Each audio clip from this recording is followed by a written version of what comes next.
అల్హమ్దులిల్లా. నమాజు నిధులు. వుదు ఘనతలు 2. హజరత్ అబూ హురైరా రదియల్లాహు తాలాన్హు ఉల్లేఖనం ప్రకారం ప్రవక్త మహానీయులు సల్లల్లాహు అలైహి వసల్లం ఇలా ప్రశ్నించారు: అలా అదుల్లుకుం అలా మా యమ్హుల్లాహు బిహిల్ ఖతాయా వయర్ఫఉ బిహిద్ దరజాత్. పరమ ప్రభువైన అల్లాహ్ ఏ విషయాల ఆధారంగా అపరాధాలను మన్నిస్తాడో, స్థాయిని ఉన్నతం చేస్తాడో నేను మీకు తెలుపనా? దానికి సహచరులు, దైవ ప్రవక్త, తప్పక సెలవీయండి అని బదులిచ్చారు. అప్పుడు ఆయన సల్లల్లాహు అలైహి వసల్లం ఇలా బోధించారు: ఇస్బాగుల్ వుదూఇ అలల్ మకారిహ్ వకథరతుల్ ఖుతా ఇలల్ మసాజిద్ వంతిదారు స్సలాతి బఅదస్సలా ఫదాలికుముర్ రిబాత్.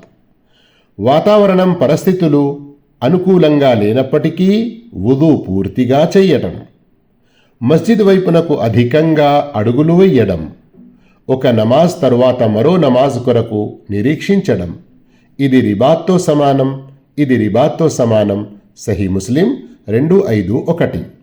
ఈ హదీసులో రిబాత్ అంటే యుద్ధానికి ఎల్లప్పుడూ సిద్ధంగా ఉండుట.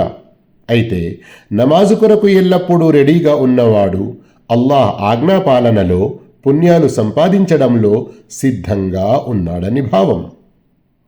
హజరత్ ఉస్మాన్ రదియల్లాహు తాలాన్హు ఉల్లేఖించారు: ప్రవక్త సల్లల్లాహు అలైహి వసల్లం ఇలా తెలిపారు: మన్ తవద్దఅ ఫఅహ్సనల్ వుదూఅ ఖరజత్ ఖతాయాహు మిన్ జసదిహ్ హత్తా తఖ్రుజ మిన్ తహ్తి అద్ఫారిహ్.